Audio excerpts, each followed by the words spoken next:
السلام علیکم ورحمۃ اللہ وبرکاتہ نحمده ونصلی علی رسوله الکریم اما بعد فاعوذ باللہ من الشیطان الرجیم بسم اللہ الرحمن الرحیم رب اشرح لی صدری ویسر لی امری واحلل عقدۃ من لسانی یفقهوا قولی اللہم فاطر السماوات والارض اللہم فاطر السماوات والارض عالم الغیب والشہادہ انت رب کل شیء والہ کل شیء اشہد ان لا الہ الا انت وحدک لا شریک لک وان محمدا عبدک ورسولک والملائکۃ یشہدون۔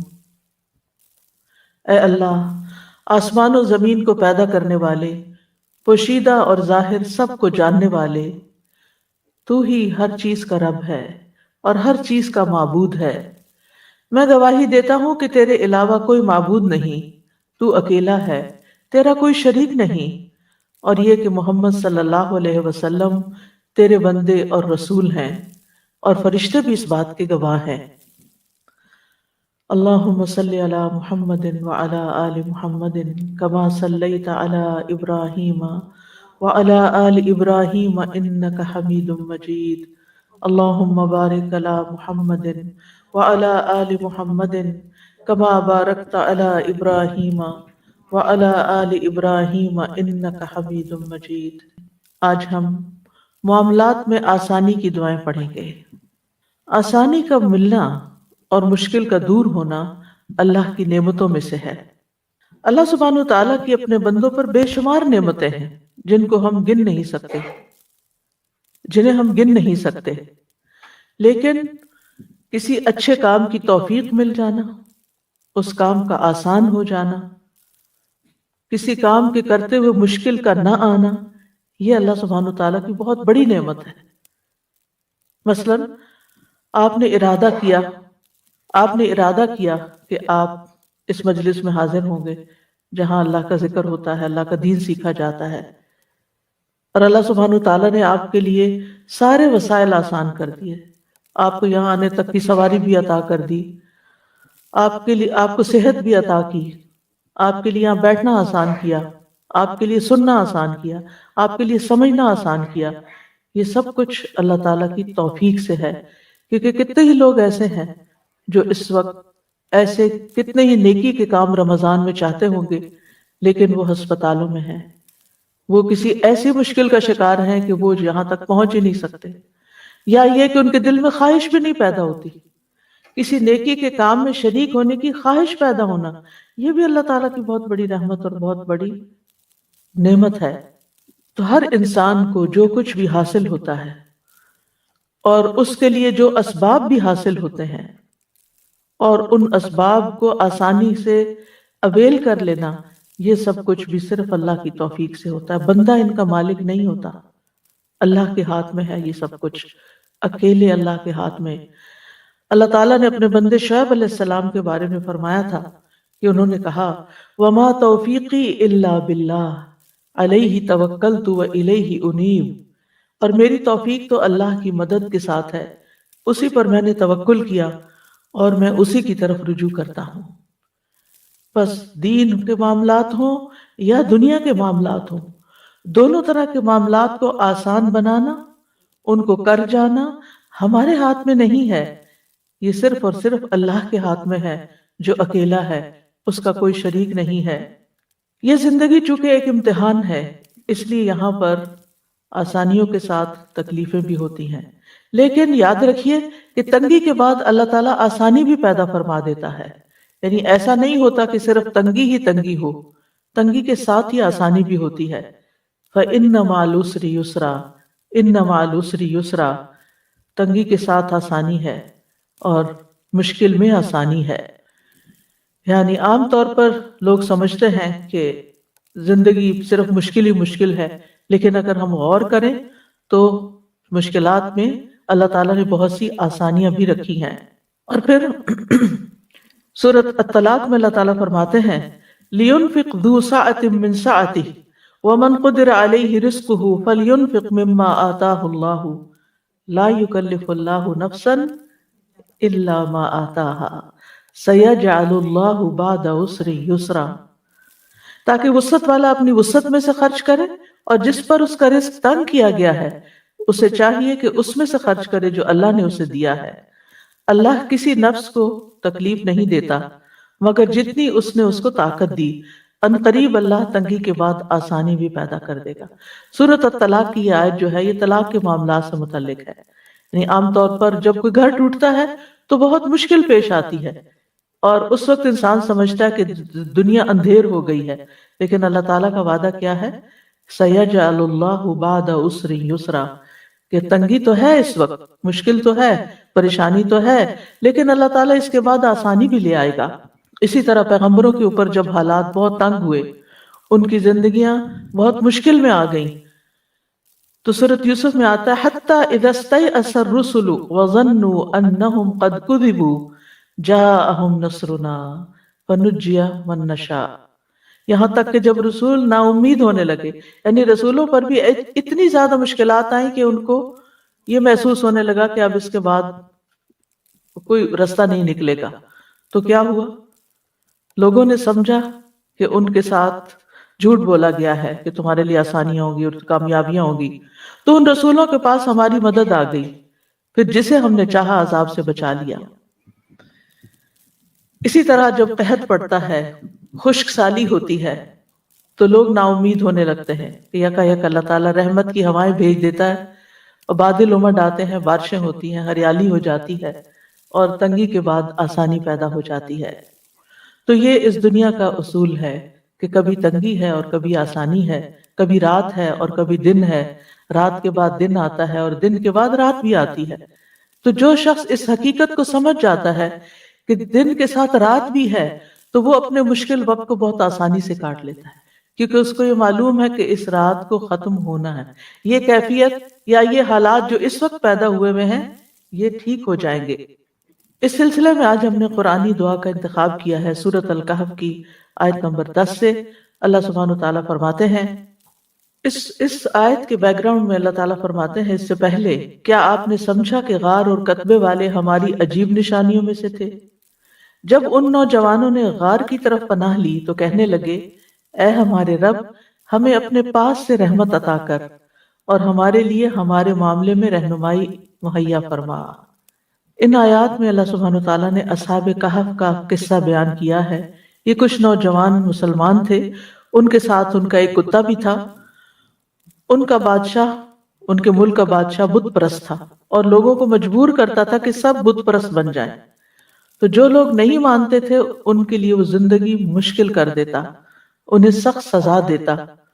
تو ان نوجوانوں نے اپنے دین اور ایمان کی حفاظت کی خاطر ہجرت کی، اپنا شہر چھوڑ دیا اور ایک غار میں جا کر پناہ لی، اور پھر اللہ تعالیٰ سے دعا کی کہ اے ہمارے رب، ہمیں اپنے پاس سے یعنی محض اپنے فضل اور اپنی جناب سے کوئی بھی رحمت جو تو چاہے ہمیں عطا فرما، جیسے موسیٰ علیہ السلام نے عرض کیا تھا، رب انی لما انزلت الی من خیر فقیر۔ تو اسی طرح ان نوجوانوں نے بھی اللہ سبحانہ تعالیٰ سے دعا کی کہ یا رب تو ہمارے لیے ہمارے معاملے میں آسانی پیدا کر دے، لہٰذا ان کی دعا قبول کر لی گئی۔ ان کے کانوں پہ ایک پردہ ڈال دیا گیا جس کی وجہ سے غار کے باہر کی آوازیں ان تک نہیں پہنچتی تھیں، اور انہیں اللہ تعالیٰ نے ایسا سکون عطا فرمایا کہ لمبی نیند سلا دیا، اور اس طرح انہیں ان کے دشمنوں کے خوف سے اور ان کی پریشانی سے نجات عطا کر کے اطمینان نصیب کیا۔ تو اس واقعے میں ہمارے لیے ایک بہت بڑا سبق ہے کہ جب انسان مشکل وقت میں اللہ سبحانہ تعالیٰ کی طرف رجوع کرتا ہے تو اللہ تعالیٰ اس کے لیے آسانی پیدا کر دیتے ہیں۔ مشکل یہ ہے کہ جب ہمیں کوئی تکلیف ہوتی ہے تو ہم انسانوں کی طرف دیکھتے ہیں کہ شاید یہ ہمارا مسئلہ حل کر دیں، لیکن انسان تو خود ہماری طرح محتاج ہے۔ یا ایھا الناس انتم الفقراء الی اللہ واللہ ھو الغنی الحمید، اللہ غنی اور حمید ہے، سارے وسائل اس کے پاس ہیں، وہ قابل تعریف ہے اور وہی مشکلات کو آسان کر سکتا ہے۔ لہٰذا اصحاب کہف نے مشکل سے بچنے کے لیے سب سے اہم سبب اور سب سے اہم وسیلے کو پکڑا، اور وہ کیا تھا کہ اللہ سبحانہ تعالیٰ کی بارگاہ میں عاجزی، اللہ تعالیٰ سے خوب خوب دعائیں کرنا اور دعاؤں کے ساتھ اللہ کی پناہ لینا. ربنا آتنا من لدنک رحمہ، اے ہمارے رب تو ہمیں اپنے پاس سے رحمت عطا فرما. اور جب انسان صرف اللہ سبحانہ و تعالیٰ کی رحمت سے امید لگاتا ہے تو اللہ سبحانہ و تعالیٰ اس کی مدد ضرور کرتا ہے، کیونکہ اللہ تعالیٰ دیکھتا ہے کہ میرا بندہ اس وقت اب کرتا کیا ہے. اصل میں کوئی بھی مشکل جو آتی ہے ہماری زندگی میں وہ ہمیں کچھ نہ کچھ سکھا جاتی ہے اور ہمیں اس امتحان سے گزار کر ہمارے درجات کو بلند کرنے کا ذریعہ بنتی ہے. انسان اس کے ذریعے میچورٹی کے لیول پہ پہنچتا ہے، آگے بڑھتا ہے. انسان اپنی عبادت کے ذریعے بھی آگے بڑھتا ہے، لیکن مشکلات پر صبر کر کے، مشکلات کو برداشت کر کے اس کی حکمت اور اس کے اندر کے جوہر جو ہوتے ہیں وہ باہر نکل آتے ہیں. اور جن چیزوں کی طرف اور جن عبادات کی طرف وہ توجہ نہیں کر رہا ہوتا اور اللہ تعالیٰ چاہتا ہے کہ بندہ ان عبادات کی طرف توجہ کرے، تو مشکل وقت میں انسان پھر جب اللہ کی طرف رجوع کرتا ہے تو اللہ تعالیٰ اس کے لیے رہنمائی میسر کر دیتا ہے. اور پھر خاص طور پر آپ دیکھیں کہ ان نوجوانوں کا جو قصہ ہے یہ ہمیں بتاتا ہے کہ ان نوجوانوں کو اللہ تعالیٰ نے ایسی سمجھ دی تھی کہ عین جوانی کے عالم میں انہوں نے اتنی پیاری دعا مانگی کہ ربنا آتنا من لدنک رحمہ. یعنی کوئی، اور کہا جاتا ہے کہ وہاں کے اشرافیہ تھے، ایلیٹ گھرانوں کے بچے تھے، انہوں نے کوئی دنیاوی وسائل اختیار نہیں کیے کہ بادشاہ تک اپروچ کریں اور پھر اپنے آپ کو بچائیں.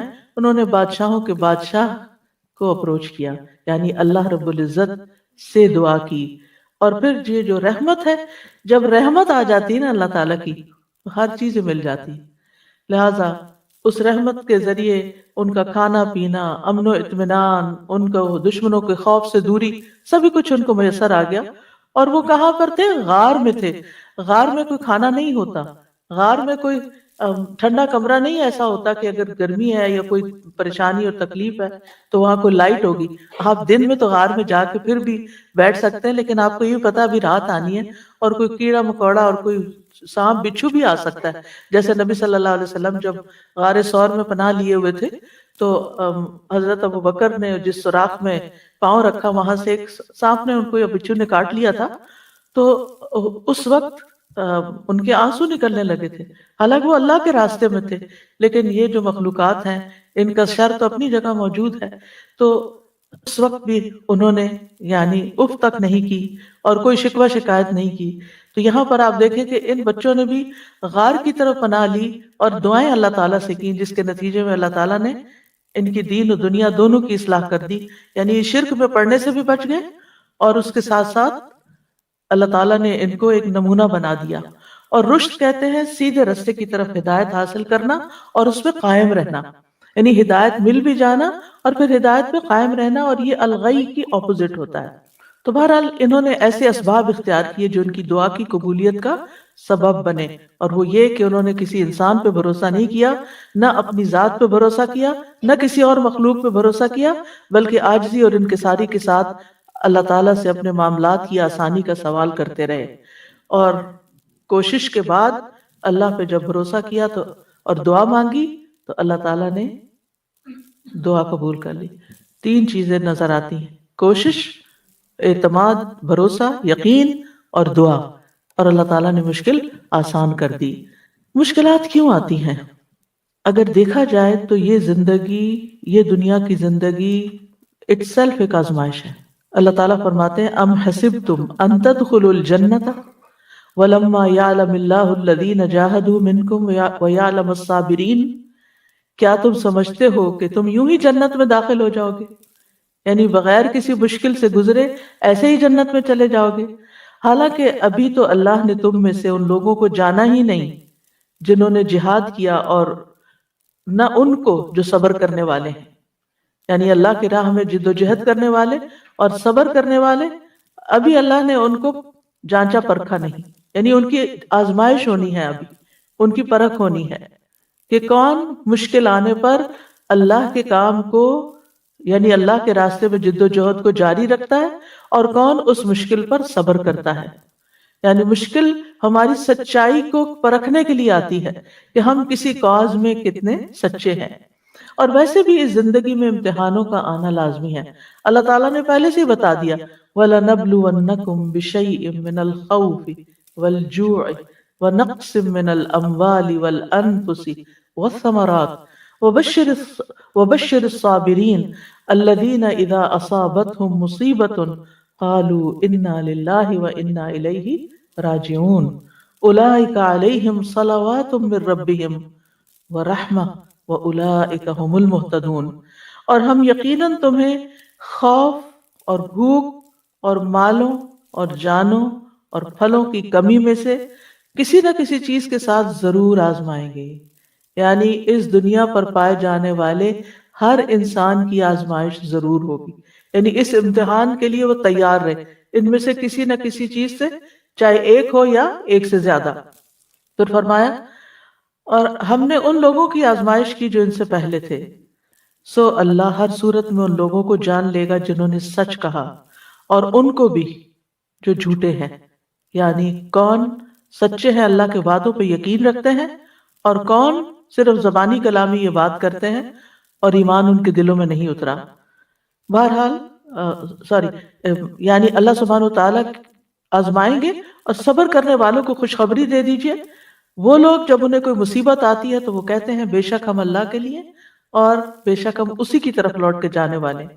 یہ وہ لوگ ہیں جن پر ان کے رب کی طرف سے کئی مہربانیاں ہیں اور بڑی رحمت ہے، اور یہی لوگ ہدایت پانے والے۔ تو اس سے پتہ یہ چلتا ہے کہ انسان کو جب کوئی مصیبت آتی ہے تو پھر انسان کے دو رویے ہوتے ہیں، ایک یہ کہ اللہ تعالیٰ سے دور ہو جائے، اللہ تعالیٰ سے ناراض ہو جائے، اور ایک رویہ یہ ہے کہ انسان اللہ ہی کی طرف پلٹے اور اللہ سبحانہ تعالیٰ سے مدد مانگے، اور مدد مانگنے والوں کے لیے اللہ تعالیٰ کی مدد آ جاتی ہے، ان پر ان کے رب کی طرف سے صلوات یعنی مہربانیاں نازل ہوتی ہیں اور رحمت نازل ہوتی ہے، یعنی طرح طرح کے وینیوز کھلتے ہیں ان کے لیے خیر اور بھلائی کے۔ یعنی ایک مشکل ضرور آتی ہے لیکن ان مع العسر یسرا، اس مشکل کے ساتھ آسانی بھی ہوتی ہے، اور وہ آسانیاں انسان کو بعض اوقات نظر نہیں آتی، محسوس نہیں ہوتی، لیکن اگر انسان اللہ کا یہ وعدہ جان لے کہ اللہ تمہارے لیے یرید اللہ بکم اليسر ولا یرید بکم العسر، اللہ تعالیٰ تمہیں تنگ نہیں کرنا چاہتا، اللہ تعالیٰ دراصل تمہارے لیے آسانی چاہتا ہے، لیکن آسانی مشکل کے ساتھ آتی ہے۔ یعنی جب مثال کے طور پر آپ دیکھیں، آج کل آپ نے روزے رکھے ہوئے، آپ کو مشکل تو ہے، یعنی ایسے وقت میں کھانا پڑتا ہے جب آپ کھاتے نہیں ہیں، وہ کھانا مشکل ہوتا ہے، ایسے وقت میں جاگنا پڑتا ہے جب آپ جاگتے نہیں، آپ کو سونا ہوتا ہے اور آپ کو جاگنا پڑتا ہے، آپ کا جب کھانے کو دل چاہتا ہے، سب کچھ ہوتے ہوئے بھی آپ کھا نہیں سکتے، یعنی طرح طرح کی اس روزے کے ساتھ مشقتیں وابستہ ہیں، لیکن آسانی کتنی، سارا دن کچن صاف ستھرا ہے، کتنا کام کم ہو گیا، یعنی کتنا ٹائم، حیران ہوتی ہوں کہ کتنا ٹائم بچ گیا، کتنی ایفرٹ بچ گئی، اور اس کے ساتھ انسان کا اپنا وجود جو ہلکا پھلکا ہے، جب اس کو فکر ہی نہیں، نہ کھانے کی فکر ہے نہ پینے کی فکر ہے، جب دھیان ہی ہٹا ہوا ہے اس طرف سے، تو پھر اس کی توجہ، اس کا فوکس کسی اور چیز کی طرف۔ پھر جب کم کھاتا ہے تو جسم ایکٹیو ضرور ہوتا ہے، اور اس ایکٹیونیس کی وجہ سے انسان کا چلنا پھرنا، سانس لینا اور بہت سے کام کاج کرنا بہت آسان ہو جاتا ہے۔ پھر اس کے ساتھ یہ کہ عبادت کی جو لذت نصیب ہوتی، قرآن پڑھنے کی، دعا کرنے کی، اللہ سبحانہ تعالیٰ کا ذکر کرنے کی، تسبیح کرنے کی، وہ پر بھرے پیٹ تو ہوتی نہیں۔ پھر اسی طرح انسان اگر کچھ سیکھتا یا سکھاتا ہے سیکھتا سکھاتا ہے تو وہ بھی اس کے لیے آسان ہو جاتا ہے، اور دل میں ایک سکون کی اور راحت کی جو کیفیت ہوتی ہے وہ بھی ناقابل بیان ہے۔ تو ایک آپ نے منہ بند کیا ہے نا، کھانا بھی نہیں چھوڑا ہے، یا تھوڑی سی نیند قربان کی ہے، لیکن کتنی آسانیاں ہیں ساتھ، اگر انسان ان کے اوپر غور کرے، ان کی طرف توجہ کرے۔ رسول اللہ صلی اللہ علیہ وسلم نے فرمایا تھا ان ھذا الدین یسر، یہ دین آسان ہے۔ یعنی ہم سمجھتے دین میں بہت مشکلات ہیں، لیکن جہاں جہاں ہمیں جس حکم پر عمل کرتے ہوئے مشکل پیش آتی ہے وہیں ساتھ آسانی بھی اللہ نے رکھی، اور اگر انسان اس حکم پر عمل نہیں کرتا تو بے شمار مشکلات اس کی زندگی میں پیدا ہو جاتی ہیں۔ اور فقہ میں ایک اصول ہے المشقۃ تجلب التیسیر، مشقت آسانی لاتی ہے، مشقت آسانی لاتی۔ ایک اور اینگل سے، فقہ کے اینگل سے، مثلاً آپ بیمار ہو گئے، اب آپ وضو نہیں کر سکتے، آپ بیٹھے بیٹھے وہیں ہاتھ مار کے اپنا تیمم کر لیتے ہیں، آسانی آ گئی نا۔ وضو میں ایک مشقت تو بہرحال ہے، لیکن آپ کے لیے مشقت آئی تو اللہ نے ساتھ ہی آسانی بھی دے دی. آپ کھڑے نہیں ہو سکتے، طویل قیام نہیں کر سکتے، آپ بیٹھ کے نماز پڑھیں، آپ اشاروں سے نماز پڑھیں. آپ سے سارے کام کاج چھوٹ گئے، آپ بس ریسٹ کریں، لیٹیں، سوئیں، آرام کریں. لوگ آپ کو پوچھتے نہیں تھے، اب ہر کوئی آپ کا حال پوچھ رہا ہے. یعنی ایک بیماری کے ساتھ کتنی ساری اور چیزیں آ گئی کہ جو آپ کی زندگی میں پہلے نہیں تھی. تو المشقت تجلب التیسیر، مشقت، مشکل، پریشانی، تکلیف اپنے ساتھ آسانی بھی لاتی ہے. اور پھر آپ دیکھیے کہ یعنی جب یہ کہا جاتا ہے نا دین آسان ہے، تو اس کا یہ مطلب نہیں کہ دین جو ہے وہ صرف آسانیوں کا مجموعہ ہے. مطلب یہ کہ اس کے جو احکامات ہیں ان پر چل کر انسان کو آسانی ملتی. اللہ کا وعدہ ہے فَأَمَّا مَنْ أَعْطَى وَاتَّقَى وَصَدَّقَ بِالْحُسْنَى فَسَنُيَسِّرُهُ لِلْيُسْرَى. اس کے برعکس وَأَمَّا مَنْ بَخِلَ وَاسْتَغْنَى وَكَذَّبَ بِالْحُسْنَى فَسَنُيَسِّرُهُ لِلْعُسْرَى. تو تنگی کس طرف سے ملی اور آسانی کس طرف سے ملی؟ بس جس نے دیا، یعنی اللہ کے راستے میں دیا اور لوگوں کو آسانی دی، یعنی جو دینے والا ہاتھ ہے، دینے والا دل ہے، جو خرچ کرنے والا ہے، تو جس نے دیا اور اس نے تقوی بھی اختیار کیا، نہیں صرف خالص اللہ کے لیے دیا، صرف اللہ ہی کے لیے کیا جو کچھ کیا، اور اس نے بھلائی کو سچ مانا، ہر خیر کی بات جو اللہ کی طرف سے آئی اس پر یقین کر لیا، تو ہم اس کو آسان راستے کی سہولت دیں گے، اس کے لیے آسانیاں پیدا کر دیں گے. یعنی جس مشکل میں وہ ہے اس مشکل کو ختم کر دیں گے. اس کے برعکس جس نے بخل کیا، یعنی جو وہ دے رہا تھا اس کو روک لیا. بخل کیا ہے؟ دینے کا اپوزٹ. چاہے مال ہو، چاہے علم ہو، چاہے لوگوں کو مشورہ دینا ہو، چاہے لوگوں کی کاؤنسلنگ کرنی ہو، چاہے کسی کے ساتھ کسی بھی قسم کی بھلائی کرنی ہو، کسی طرح کی مدد، خدمت، کچھ بھی. تو جو اپنے ان نیکیوں کو روک لیتا ہے، اما من بخلا واستغنا، اور بے پرواہ رہا، کسی کی پرواہ نہیں، بس میری جان پہ مشکل آئی ہے، صرف مجھے اپنی فکر ہے، اب میں سب سے بری ذمہ. یعنی بعض اوقات ایسا ہوتا ہے نا جب انسان کے دن اچھے ہوتے ہیں تو وہ پھر دینے والا بھی ہوتا ہے، لیکن ذرا سے اگر مال میں کوئی کمی ہوئی تو پھر انسان پہلی چیز کیا سوچتا ہے؟ ہاتھ روکنے لگتا ہے. اور بعض اوقات اتنا ہاتھ روک لیتا ہے کہ اپنے سے بھی روک لیتا ہے، اپنے اوپر بھی خرچ نہیں کرتا. تو اور بے پرواہ رہا، یعنی کیفیت اس کی ایسی ہوئی کہ اس کو نہ دین کی پرواہ، نہ دنیا کی، نہ آخرت کی، اور بھلائی کو جھٹلا دیا. ہم اس کو سخت راستے کے لیے سہولت دیں گے، یعنی اس کے لیے زندگی اور مشکل کرتے چلے جائیں گے. اور یہ دونوں آسانیاں صرف دنیا کی آسانی اور مشکل صرف دنیا کی نہیں بلکہ دنیا اور آخرت دونوں کی ہے. بعض اوقات انسان بخل کرتا ہے، بعض اوقات انسان لوگوں کی پرواہ نہیں کرتا، دین کے احکامات کی پرواہ نہیں کرتا، اللہ کے حکم کی پرواہ نہیں کرتا، اور بھلائی کی تصدیق نہیں کرتا، پھر بھی اس کے لیے دنیا میں بہت کچھ ہوتا ہے. تو وہ چند دن کی بات ہوتی ہے، پھر سب کچھ اس سے لے لیا جاتا ہے.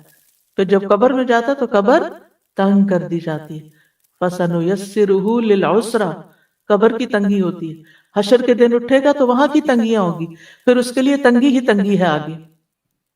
اور ویسے بھی آپ دیکھیں بخیل وہی ہوتا ہے جس کا دل گھٹا ہوا ہوتا ہے، اور اس سے بدترین کیفیت کیا ہو سکتی ہے کہ کسی کا دل ہی گھٹا ہوا ہو، کسی کا دل ہی چھوٹا ہو، کسی کا دل ہی خوف کا شکار رہتا ہو، کسی کا دل ہی بخل کا شکار رہتا ہو اور جبن کا شکار رہتا ہو. یہ سارے دل یا سینے کی کنسٹرکشن ہے کہ جس میں انسان کسی وقت خوشی نہیں ہوتا، اس کو ایک تکلیف اور ایک پریشانی ہر وقت لگی رہتی. جو دینے والا ہوتا ہے، جس کا ہاتھ کھلا ہوتا ہے نا، جس کی ہتھیلی کھلتی ہے اس کا دل بھی کھلتا ہے، اس کو شرح صدر بھی ہوتا ہے. جو بانٹتا ہے اس کو ملتا ہے، جو دیتا ہے اس کے لیے وسعتیں پیدا ہو جاتی ہیں. یہ اللہ تعالیٰ کا وعدہ ہے. تو انسان کے مقابلے میں دینے والا بننا، اللہ کے مقابلے میں ڈرنے والا، تقوی والا بننا، اور حق کے مقابلے میں اعتراف کرنے والا بننا، یہ آسانیاں لاتا ہے. اور دوسرا، انسان کے مقابلے میں روکنے والا، اللہ کے مقابلے میں سرکشی اور بے پرواہی کرنے والا، اور حق کے مقابلے میں انکار کرنے والا. ایسا شخص جو ہے پھر اللہ تعالیٰ اس کو تنگیوں میں ہی مبتلا کر دیتے ہیں. یعنی یہ غیر مومنانہ نفسیات ہے کہ انسان کا مزاج اس کو بدی کی طرف لے جائے، خیر سے روک دے، تواضع کی بجائے، ہمبلنس کی بجائے سرکشی اور بد اخلاقی اور بدتمیزی پر اکسا دے، اور پھر کسی کا حق دینے کی بجائے اس کا حق مارے، انصاف کی بجائے ظلم سے کام لے، اعتراف کی بجائے کسی کی خوبی یا خیر کا اعتراف اکنالج کرنے کی بجائے اس کا انکار کرے. تو جو انسان اس طرح کا طریقہ اختیار کرتا ہے وہ آخر کار پھر بڑی مشکل کا شکار ہو جاتا ہے اور وہ جہنم ہے۔ تو بہرحال اللہ تعالیٰ انسان کو خیر اور شر دونوں کے ساتھ آزماتا ہے۔ سورۃ الانبیاء میں ہے کل نفس ذائقۃ الموت ونبلوکم بالشر والخیر فتنہ والینا ترجعون۔ ہر جاندار کو موت کا مزہ چکھنا ہے اور ہم تمہیں اچھے اور برے دونوں طرح کے حالات میں آزماتے ہیں اور بالآخر تمہیں ہماری طرف لوٹنا ہے۔ یعنی دنیا میں تمہارے اوپر دونوں طرح کے حالات آتے رہیں گے، لیکن جو تنگی اور تکلیف میں یقین کا پہلو اختیار کر لیتا ہے کہ اللہ تعالیٰ اس کو ضرور دور کرے گا، اللہ تعالیٰ اس کا درجہ بھی بلند کر دیتا ہے اور اس مشکل سے بھی اس کو نکالتا ہے، اس کو گناہوں سے بھی پاک صاف کر دیتا ہے۔ اور حقیقت یہ ہے کہ رسول اللہ صلی اللہ علیہ وسلم کا یہ فرمان جو صحیح بخاری میں ہے انسان کو حیران کر دیتا ہے۔ یہ پہلے بھی میں پڑھ چکی ہوں لیکن میں جب اس کو پڑھتی ہوں میں حیران ہو جاتی ہوں، اور وہ کیا ہے؟ مَن یُرِدِ اللَّهُ بِهِ خَیْرًا یُصِبْ مِنْهُ، اللہ جس کے ساتھ بھلائی کا ارادہ کرتا ہے اسے مصیبت میں مبتلا کر دیتا ہے۔ اللہ جس کے ساتھ بھلائی کا ارادہ کرتا ہے، اگر ہمیں کوئی مشکل پیش آتی ہے تو ہم کیا سمجھتے ہیں، یا کسی کے اوپر کوئی مشکل آتی ہے تو لوگ کیا سمجھنے لگتے ہیں؟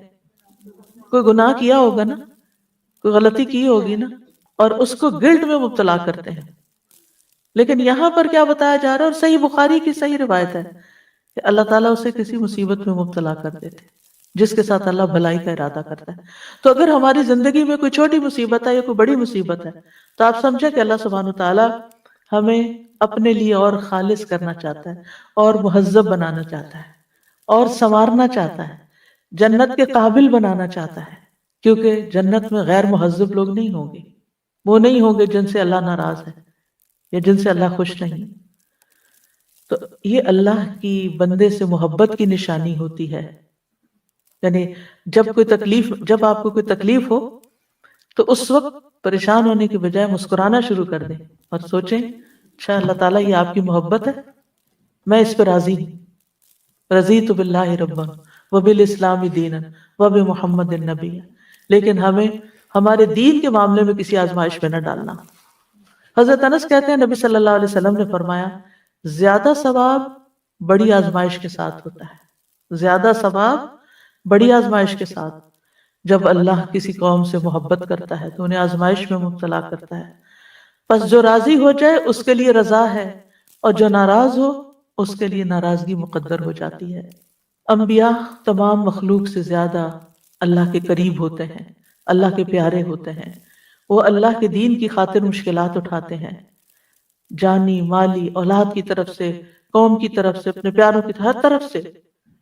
لیکن ان کی زندگی میں جو تکلیف اور آزمائش آتی ہے وہ اللہ کی ناراضگی کی وجہ سے نہیں ہوتی، ان کے درجات کی بلندی کی وجہ سے ہوتی ہے۔ تمام انبیاء اذیت اور تکلیف سے گزرے، تمام کے تمام۔ نوح علیہ السلام کی مثال آپ کے سامنے، 950 سال قوم کو تبلیغ کی لیکن قوم نہیں مانی، بلکہ برا بھلا کہا، مارا پیٹا، خون ان کا نکالا، بے ہوش کر دیا، ہر طرح کی اذیت دی۔ ان کے بیٹے کی طرف سے آزمائش آئی، بیوی کی طرف سے آزمائش آئی، یعنی گھر میں بھی آزمائش اور باہر بھی آزمائش، باہر بھی کوئی بات سننے والا نہیں اور گھر میں بھی مشکل ہے۔ موسیٰ علیہ السلام کے لیے فرعون کی طرف سے آزمائش آئی، اور پھر کس طرح وہ ان کے ہاتھوں قتل ہو گیا اور ان کو اپنا ملک چھوڑنا پڑا اور ہجرت کرنی پڑی، اور پھر جو راستے پہ تکلیفیں انہوں نے دیکھی۔ یعقوب علیہ السلام کی آزمائش یوسف علیہ السلام کی طرف سے آئی، بیٹے کی طرف سے آئی۔ یوسف علیہ السلام کی زندگی میں ایک نہیں کئی آزمائشیں آئیں، آپ سب جانتے ہیں، بالآخر جیل میں جا پہنچے۔ یعنی وہ تمام چیزیں جن سے انسان بچنا چاہتا ہے وہ سب ان کی زندگی میں ہوتی گئیں، لیکن اللہ سبحانہ وتعالیٰ نے پھر انجام کیسا کیا۔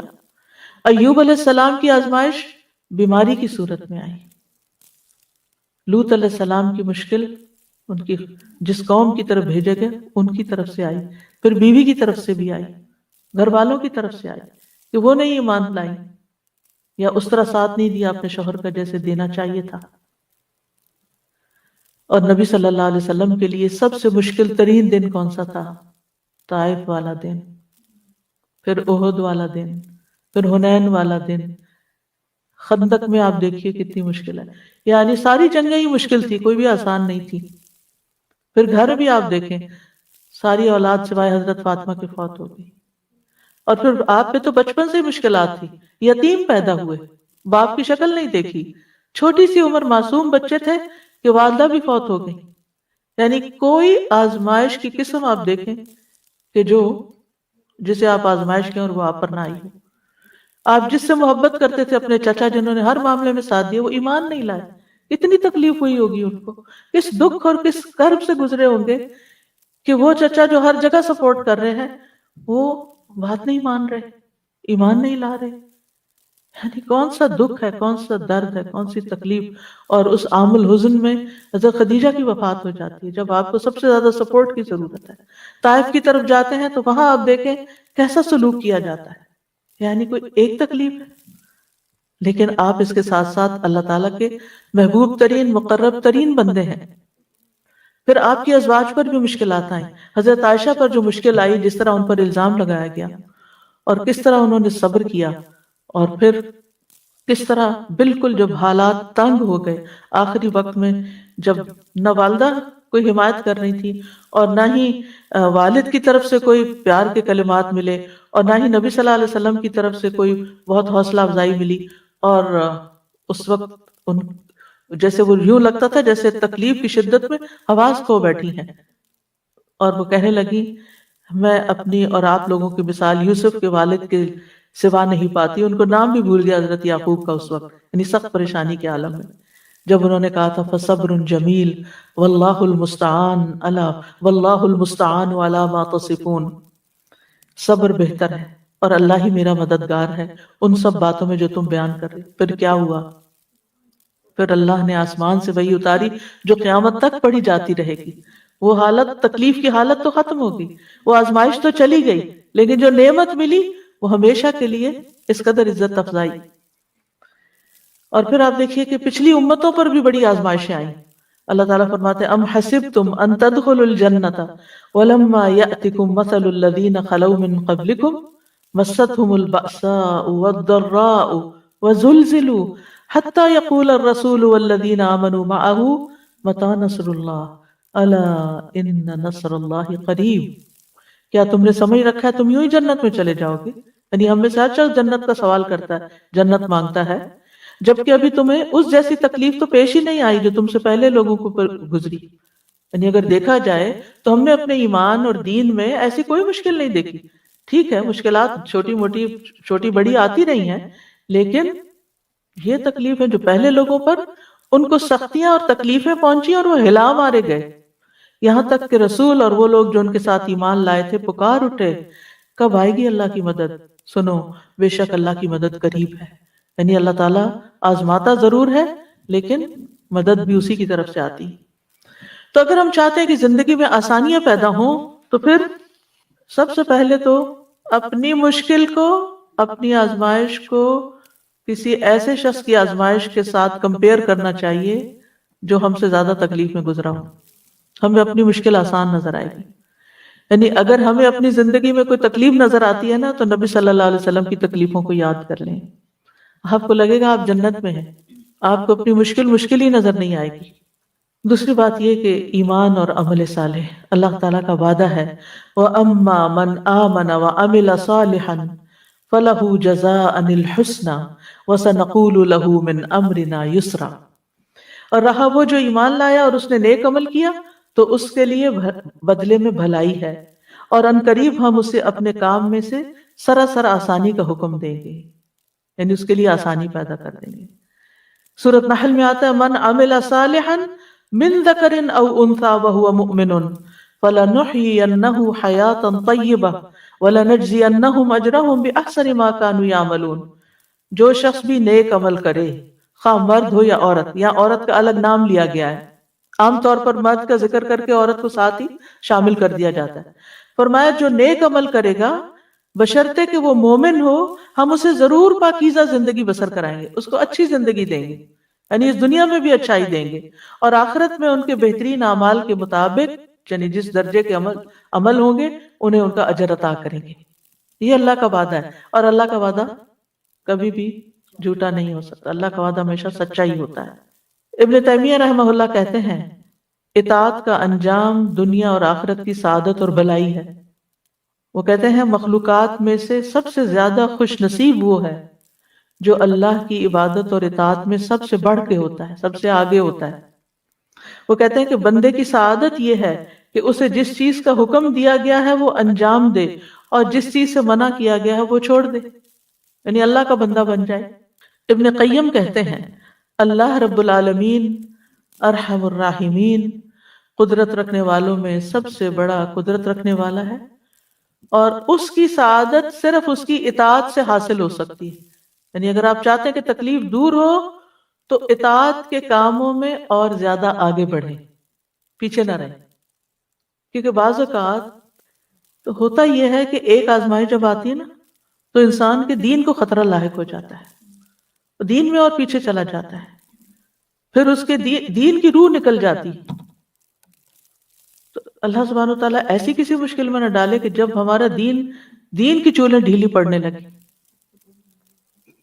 اب سب سے پھر میں نے ان سے کہا کہ آپ یہ دعا پڑھیں، کہنے لگے تو دعائیں بھول گئی ہیں کہ کون سی کس وقت پڑھتے ہیں۔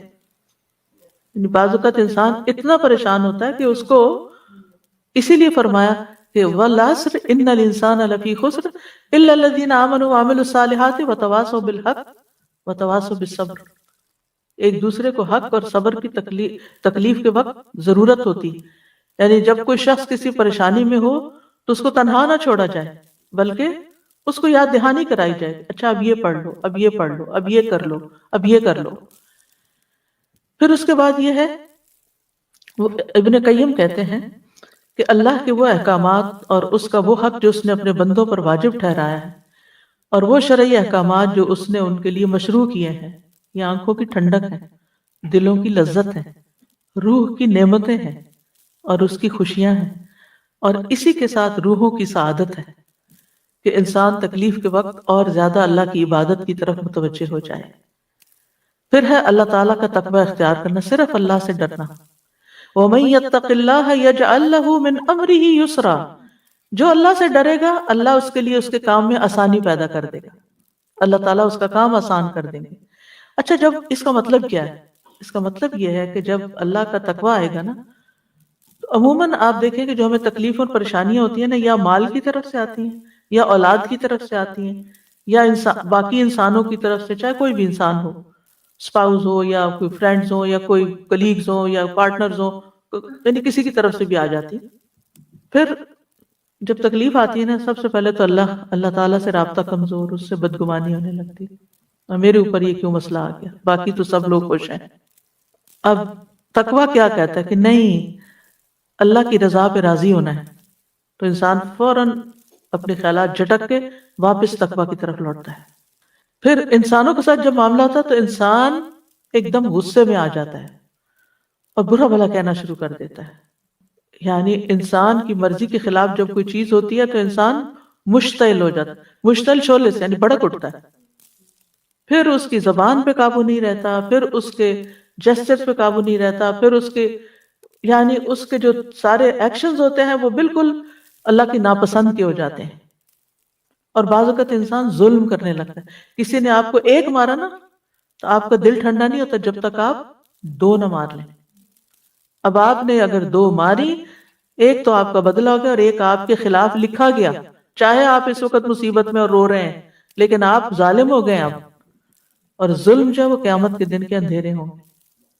یعنی بعض اوقات کسی نے کوئی ایسی بات کہہ دی، ایک چھوٹی سی بات کہہ دی اور ہم نے اس کو 10 سنا دی، ہم سوچتے ہیں ہم جیت گئے، ہمارا پلہ بھاری ہے، نہیں، آپ ہار گئے ہیں، آپ اللہ کے سامنے خسارے میں چلے گئے ہیں، آپ نے اپنی زبان کھول دی ہے، آپ ذلیل و رسوا ہو جائیں گے، کیونکہ زبان ہی انسان کو عزت کے مقام پہ پہنچاتی ہے اور زبان ہی انسان کو ذلیل و خوار کرتی ہے۔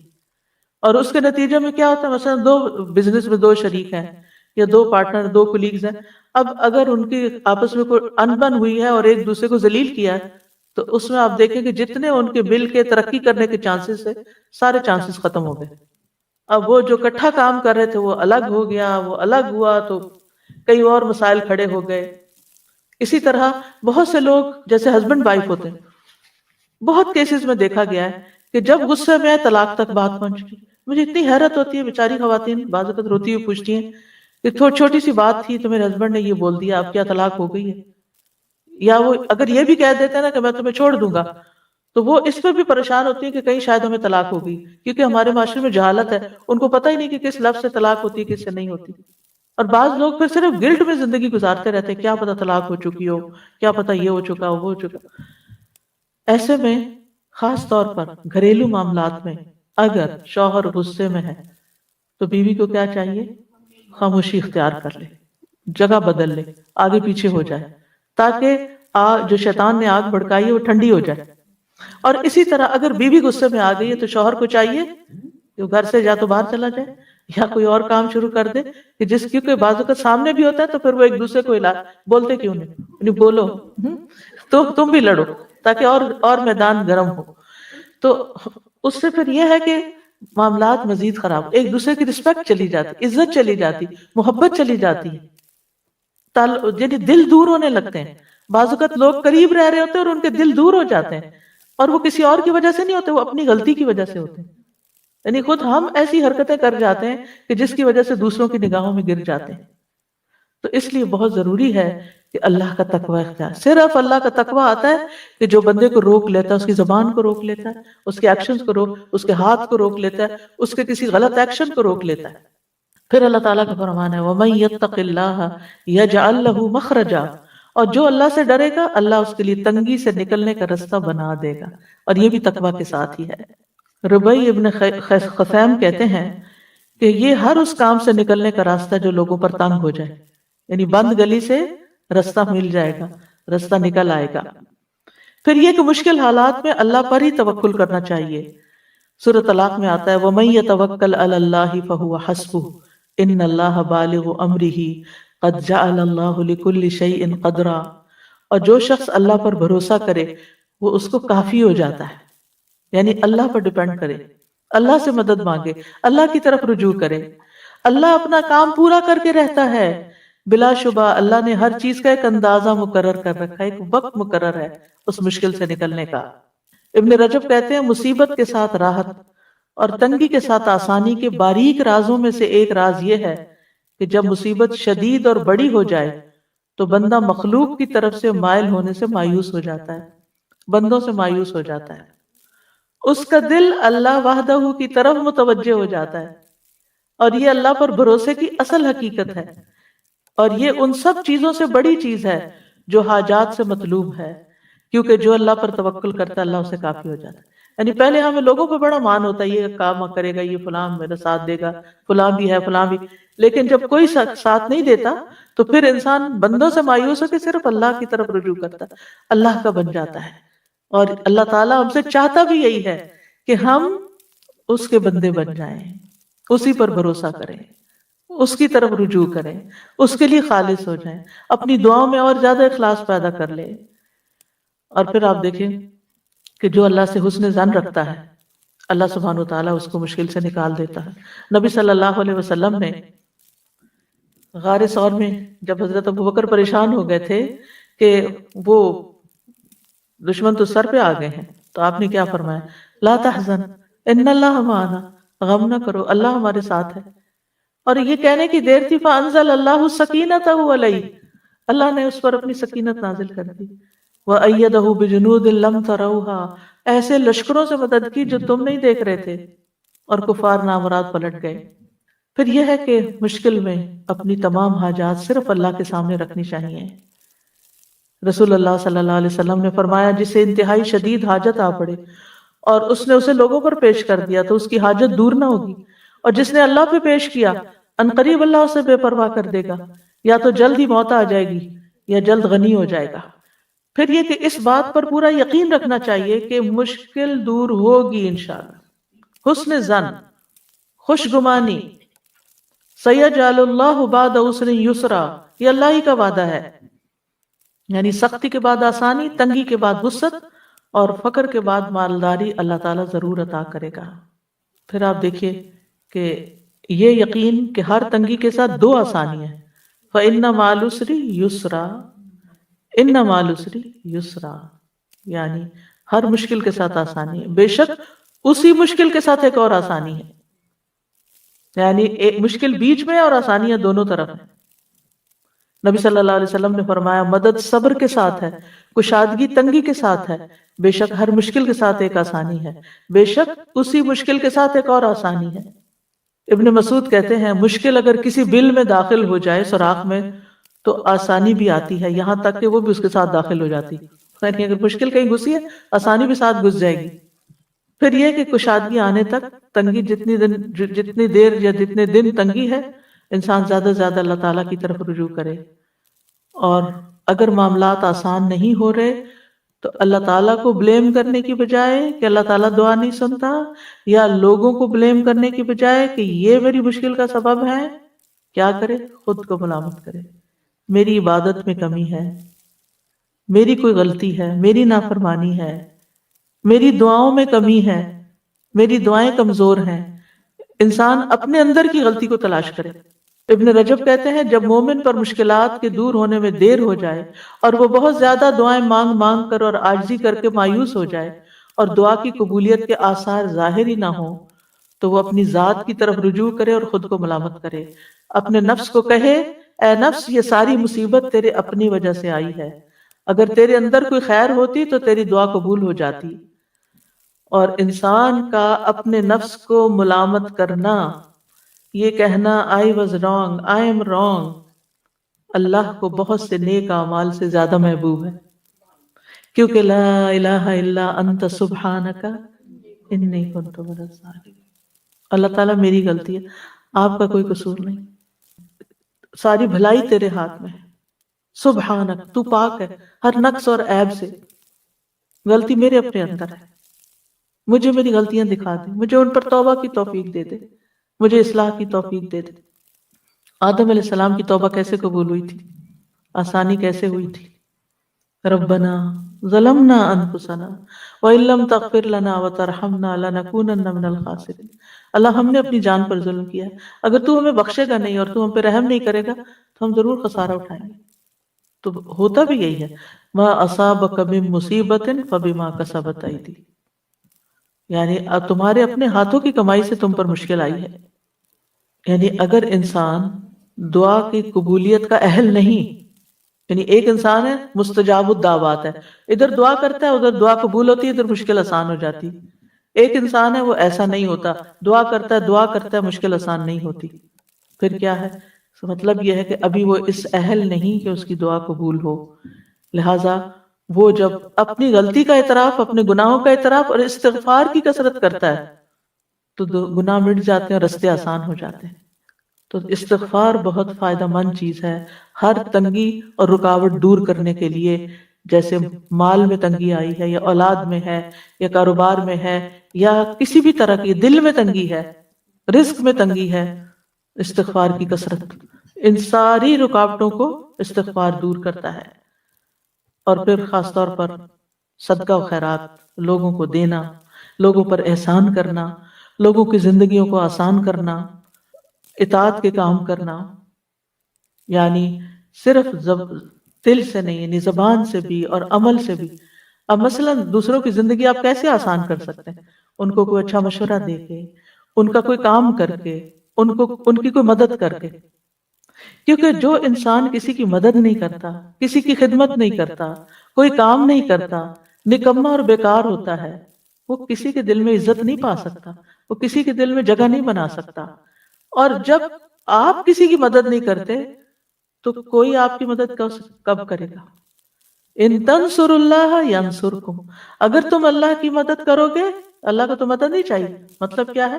اللہ کے دین کی، یا اللہ نے جہاں جہاں مدد کرنے کا کہا ہے ینصرکم، تو مدد تمہارے پاس آئے گی۔ حدیث میں آتا ہے کہ جو بندہ بندوں کی حاجت میں ہوتا ہے، بندوں کی ضروریات پوری کر رہا ہوتا ہے، اللہ تعالیٰ اس کی حاجتیں پوری کر دیتا ہے۔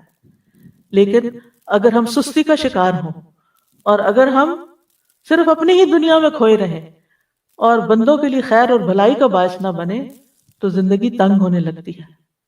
اور پھر نماز اور صبر کے ذریعے مدد حاصل کرنا، ہمت کرنا اور صبر کرنا، وَاصْبِرْ عَلَىٰ مَا أَصَابَكَ إِنَّ ذَلِكَ مِنْ عَزْمِ الْأُمُورِ، صبر کے نتیجے میں تکلیفیں دور ہو جاتی ہیں۔ ابن قیم کہتے ہیں 3 چیزیں انسان کو آزمائش پر صبر کرنے پر آمادہ کرتی ہیں.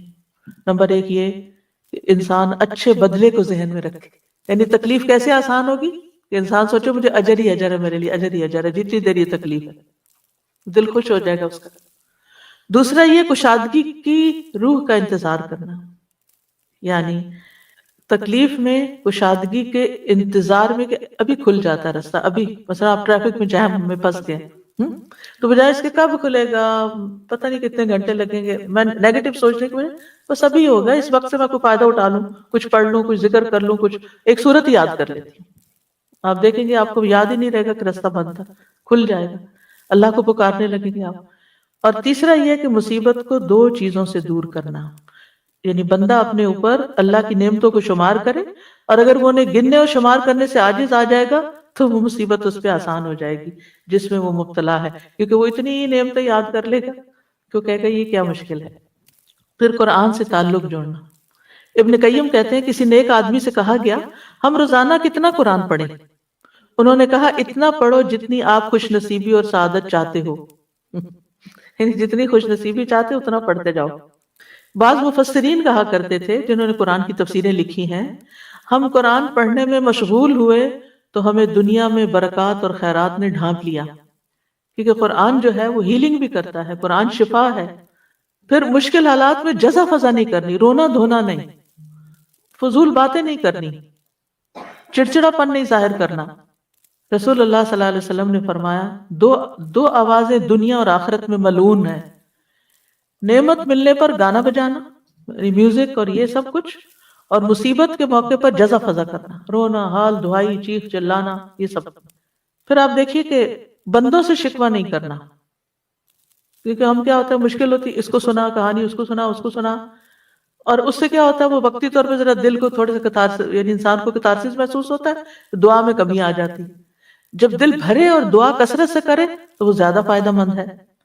رسول اللہ صلی اللہ علیہ وسلم فرماتے ہیں کہ اللہ تعالیٰ نے فرمایا جب میں اپنے مومن بندے کو آزماتا ہوں اور وہ تیمارداری کرنے والوں کے سامنے میرا شکوہ نہیں کرتا، یعنی بیمار ہوتا ہے تو اللہ کی شکایت نہیں کرتا، تو میں اس کو اپنی قید سے آزاد کر دیتا ہوں، اس کے پہلے گوشت کے عوض بہترین گوشت عطا کرتا ہوں، اور اس کے پہلے خون کے بدلے بہترین خون عطا کرتا ہوں، اور وہ اثر نو پھر عمل کرنا شروع کر دیتا ہے. پھر مشکل حالات میں کمزوری نہیں دکھانی چاہیے، کمزور نہیں پڑنا چاہیے مشکل کے آگے، کیونکہ اللہ والے ایسے ہی ہوتے ہیں. وَكَأَيٍّ مِّن نَّبِيٍّ قَاتَلَ مَعَهُ رِبِّيُّونَ كَثِيرٌ فَمَا وَهَنُوا لِمَا أَصَابَهُمْ فِي سَبِيلِ اللَّهِ وَمَا ضَعُفُوا وَمَا اسْتَكَانُوا. نہ وہ کمزور پڑے، نہ ہمت ہاری، نہ دبے، اور اللہ صبر کرنے والوں سے محبت کرتا ہے. پھر یہ کہ تکلیف کے وقت بھی نعمتوں پہ نظر رکھ کے ان کا شکر ادا کرتے جانا، یعنی بجائے اس کے کہ تکلیف کا ذکر کرتے رہنا، اس کی بجائے اللہ نے یہ بھی دیا، اللہ نے یہ بچایا، اللہ نے یہ احسان کیا ہے، اس کا زیادہ ذکر کرنا. یعنی مثلا کسی کا کوئی فوت ہو گیا، کچھ لوگوں کے پاس آپ تعزیت کے لیے جاتے ہیں نا تو وہ بہت مایوسی کی باتیں کرتے رہتے ہیں، یہ چلا گیا، اس کا کیا ہوگا، فلاں کیا ہوگا، فلاں فلاں فلاں. کچھ لوگوں کے پاس آپ جاتے ہیں تعزیت کے لیے، وہ اتنی پازیٹیو باتیں کر رہے ہوتے ہیں اور وہ اچھے وقت کو یاد کرتے ہیں، وہ نعمتوں کو یاد کرتے ہیں جو کٹھے ٹائم سپینڈ کیا، جو کٹھے کام کیے. جیسے کسی کا بچہ چلا گیا، شوہر چلا گیا، یا کوئی اور، تو بہت مثبت باتیں کرتے ہیں. اس سے کیا ہوتا ہے اپنے دل کو بھی ٹھہراؤ ملتا ہے اور دوسروں کو بھی جو آنے والے ہیں ان کو بھی ایک امید ملتی ہے اور ان کو ایک سبق ملتا ہے کہ یہ کیسا اللہ کا شکر گزار بندہ ہے. اللہ تعالیٰ کا فرمانا لَإِن شَكَرْتُمْ لَأَزِيدَنَّكُمْ، تم شکر ادا کرو گے اور نعمتیں دوں گا، اور اگر تم نے ناشکری کی تو جو ہے وہ بھی چلی جائیں گی. مصیبت پہ 4 باتوں پہ شکر کرنا چاہیے. کوئی مصیبت اور تکلیف ہو تو 4 چیزوں پہ شکر. نمبر 1، شرح کہتے ہیں جب مصیبت لاحق ہوتی ہے مجھے تو میں اس پہ 4 بار اللہ کا شکر ادا کرتا ہوں. میں اس بات پہ شکر ادا کرتا ہوں کہ مجھے اس سے بڑی مصیبت لاحق نہیں ہوئی، اس سے بڑی بھی ہو سکتی تھی. میں اس بات پہ شکر ادا کرتا ہوں کہ اس نے مجھے صبر عطا کیا، یعنی اللہ نے مجھے صبر دیا، اس پہ بھی شکر. پھر کہتے ہیں میں اس بات پہ اللہ کا شکر ادا کرتا ہوں کہ اس نے مجھے انا للہ و انا الیہ راجعون کہنے کی توفیق عطا کی، کیونکہ اس طرح میں ثواب کی امید رکھتا ہوں. اولئک علیہم صلوات من ربہم ورحمہ واولئک هم المہتدون. ساتھ ہی اللہ تعالیٰ کی طرف سے بشارتیں ہیں. میں اس بات پر شکر ادا کرتا ہوں کہ یہ مصیبت میرے دین میں واقع نہیں ہوئی. پھر اسی طرح یہ کہ آپ پر مشکل آئی ہے، آپ دوسروں کی مشکلات حل کریں، دوسروں کے کام کے بن جائیں، دوسروں کی مدد کریں۔ جس نے کسی مومن سے دنیا کی تکلیفوں میں سے کسی تکلیف کو دور کیا، اللہ اسے قیامت کے دن کی تکلیفوں میں سے کسی تکلیف کو دور کر دے گا۔ جس نے تنگ دست پہ آسانی کی، اللہ اس پر دنیا اور آخرت میں آسانی کرے گا۔ جو کسی مسلمان کی پردہ پوشی کرے گا، اللہ اس کی دنیا اور آخرت میں پردہ پوشی کرے گا۔ اللہ اس وقت تک بندے کی مدد میں ہوتے ہیں جب تک وہ بندہ اپنے بھائی کی مدد میں لگا رہتا ہے۔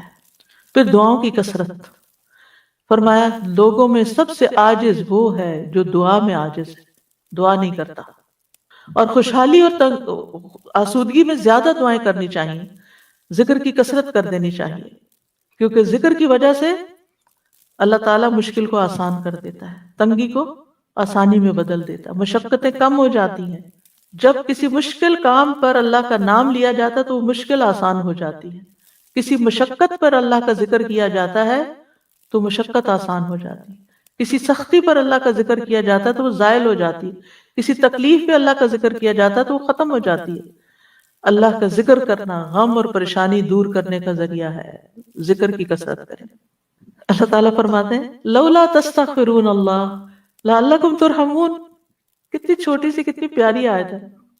لولا تستغفرون اللہ، تم اللہ سے استغفار کیوں نہیں کرتے؟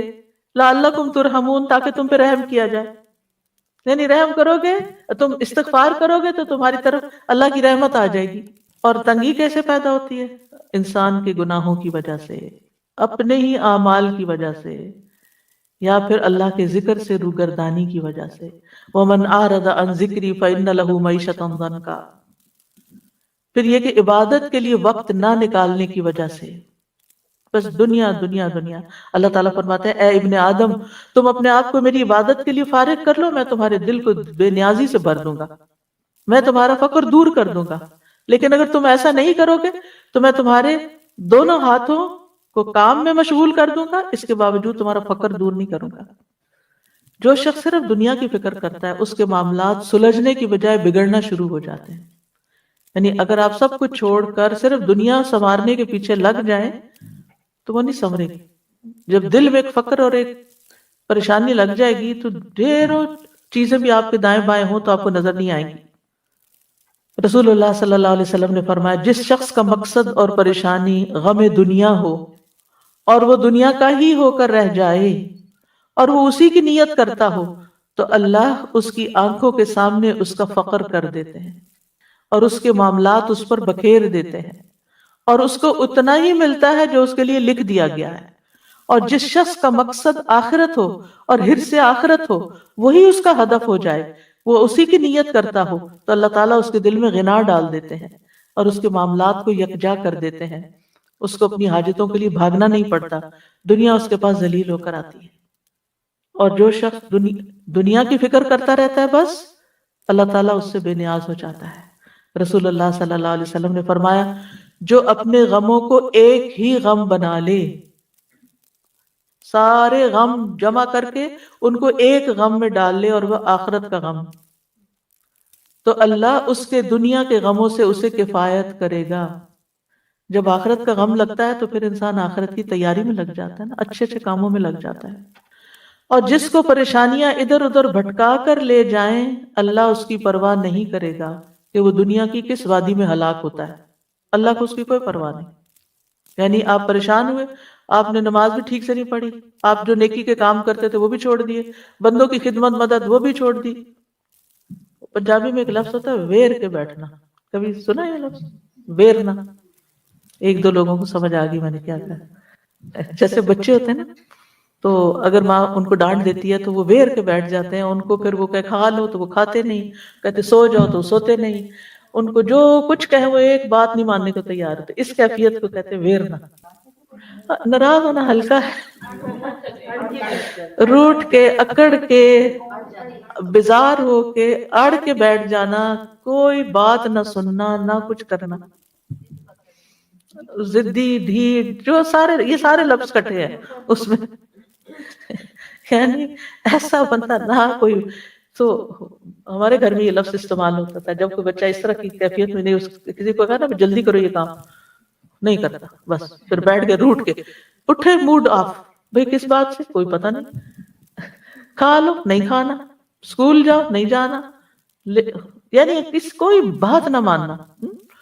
تو جب کوئی بندہ یہ رویہ اختیار کر لیتا ہے تو پھر اللہ تعالیٰ اس کی پرواہ چھوڑ دیتا ہے کہ وہ کہاں ہلاک ہوتا ہے، وہ ہو جائے جہاں ہوتا ہے، کیونکہ وہ نہ اللہ کی سنتا نہ بندوں کی سنتا ہے، بس اس کو صرف وہ ایگوئسٹک ہے نا یہ رویہ کہ بس جو میرے دل میں آ گیا میں نے تو وہ کرنا ہے، نہ ماں باپ کی پرواہ، نہ کسی اور کی پرواہ، نہ کسی کی شرم و حیا، نہ کچھ۔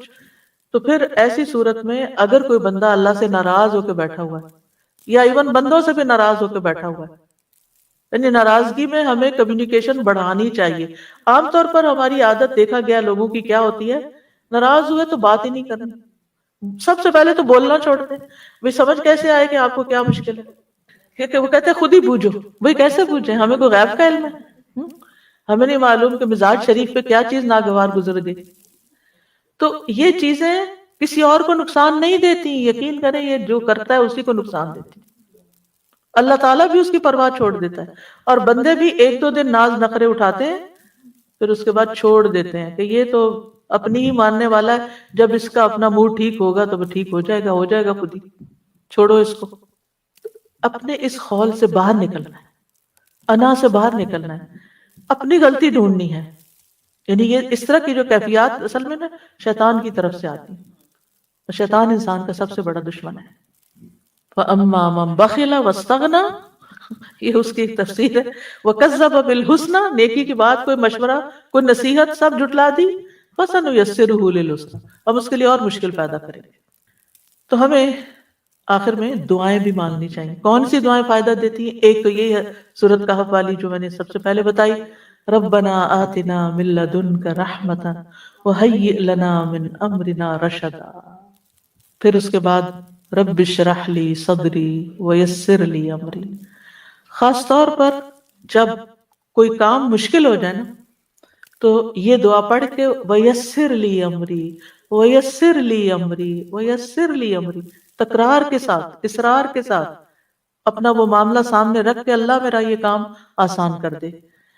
اور شرح صدر کیا ہوتا ہے؟ اے اللہ میرے سینے کو نور سے بھر دے، ایمان سے بھر دے، حکمت سے بھر دے، کیونکہ مشکل وقت میں ان سب چیزوں کی بڑی ضرورت ہوتی ہے۔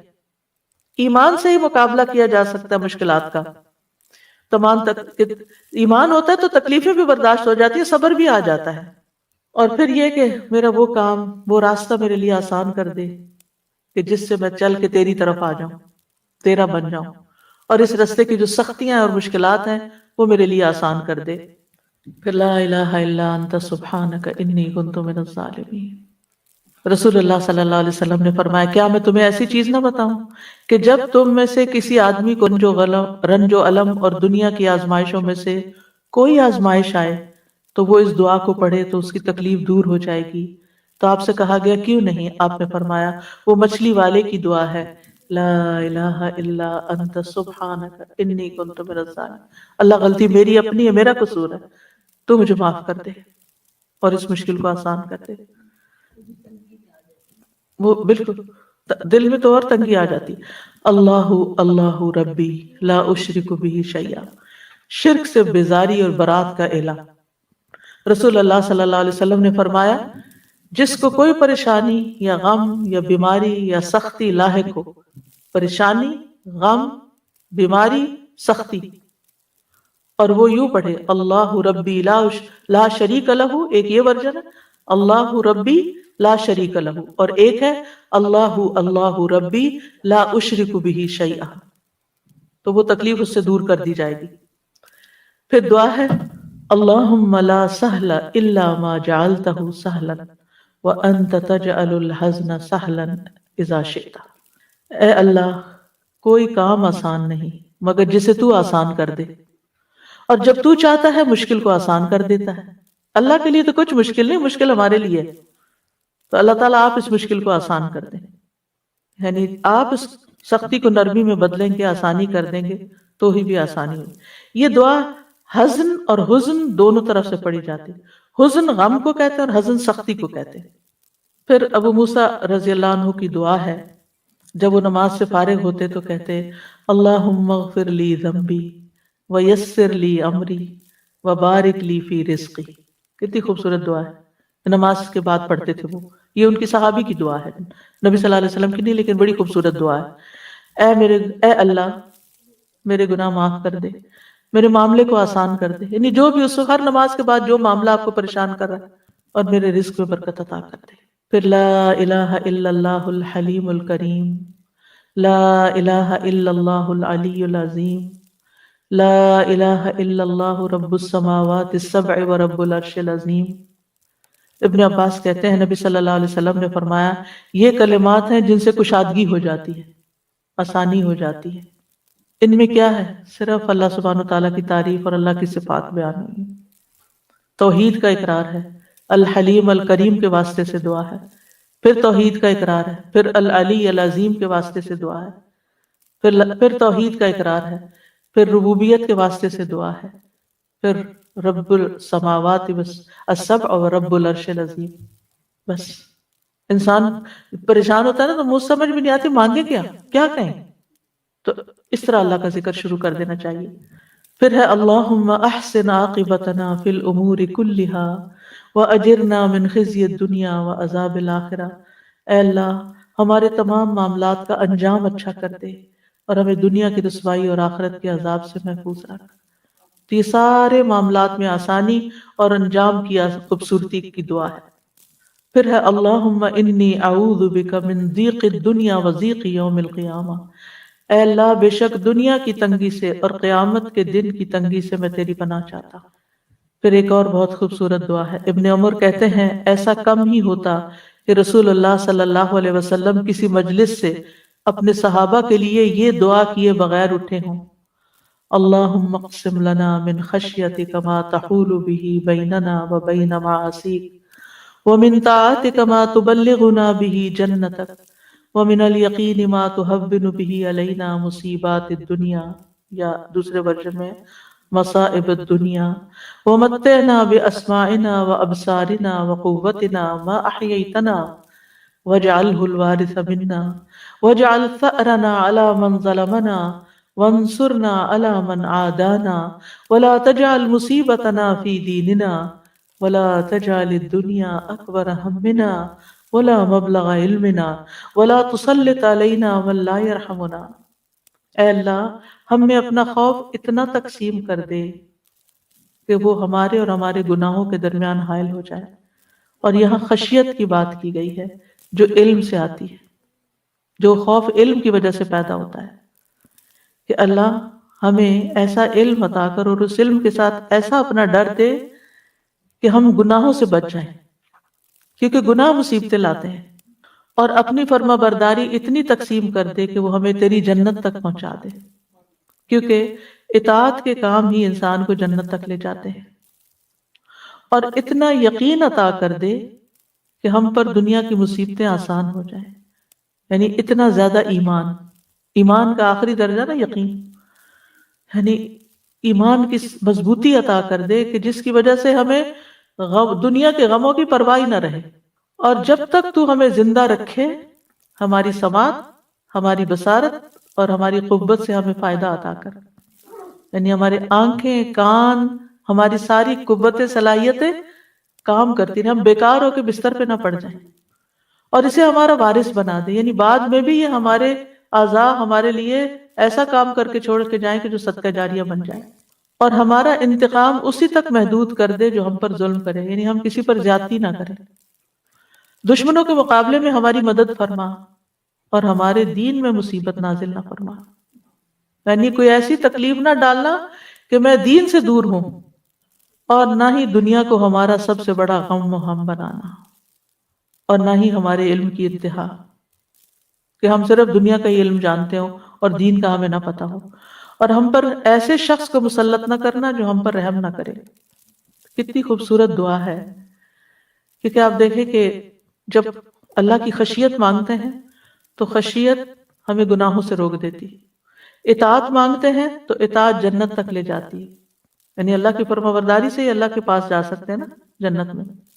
یقین مانگتے ہیں جو ایمان کا اعلیٰ ترین درجہ ہے، تو ابن مسعود کہتے ہیں یقین مکمل ایمان ہے، دنیا مصائب کا گھر ہے، انسان میں جتنا ایمان کبھی ہوگا اس میں شک نہیں ہوگا، اس کے لیے مصیبتیں برداشت کرنا آسان ہوگا۔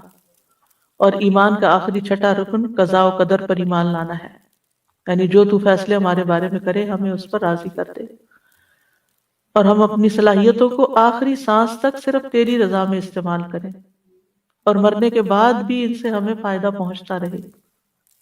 مظلوم سے تو خود بدلہ لے لے، کیونکہ مظلوم کی بد دعا قبول ہوتی ہے، یعنی جس نے ہم پہ ظلم کیا تو خود اس سے بدلہ لے۔